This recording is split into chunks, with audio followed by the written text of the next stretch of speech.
Umholi we-DA osanda kuqokwa njengongqongqoshe wezolimo kuleli uMnumzane John Steenhuisen ovela-ke kule video usephumele obala ngokuthi uzoba ngushampeni wokuthuthukisa abalimi abampisholo noma abamnyama abasakhula kulo mkhakha. Ngokubika kwe-Sunday Times, uMnumzane John uthe-ke uzoqinisekisa ukuthi kuseqhulwini ukuthuthukiswa kwabalimi abamnyama abasakhula eminyangweni abawuholayo noma-ke abawuholayo. Ngemva kokumenyezelwa kwegama likaSteenhuisen njengongqongqoshe walo mnyango, izinhlangano ezahlukene zabalimi abasakhula zaveza ukuthi zilindele ukubona lo ngqongqoshe ukuthi uzophatha kanjani lo mnyango.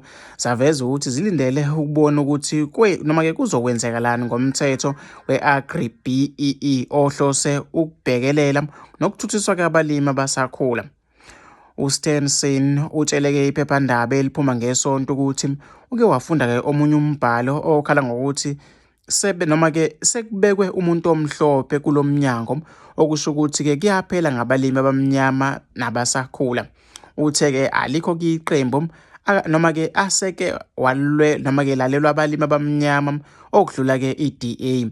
Uthe-ke i-DA eyabhalela-ke ikhomishana yamalungelo ukuze iqinisekise ukuthi abalimi abamnyama abatshaleke noma-ke emhlabeni yamakhosi bathola-ke amatayitela.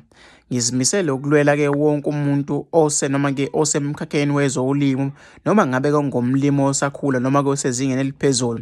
Ngizoba-ke ngongqongqoshe ozokumela futhi akulwele ukuthuthukisa noma-ke nokuthuthukiswa kwabantu-ke kulo mkhakha, kusho yena kwi-Sunday Times. Uveza ukuthi-ke uzokwenza konke okusemandleni akhe ukushintsha abalimi abasakhula abenze babe yilabo-ke noma-ke asebenze inzuzo.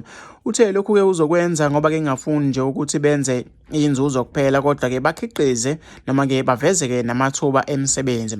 Utshele-ke iphephandaba ukuthi kungaba-ke ubuwula ukuba ngongqongqoshe ongabasiza abalimi abasakhula.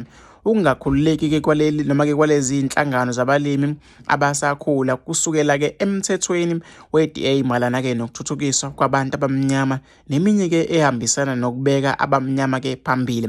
I-DA ikholela ekutheni-ke kumele abantu beqashwe ngokulingana, kungabhekwa ibala lakhe nokuthi-ke kunikezwe ithuba-ke abamnyama.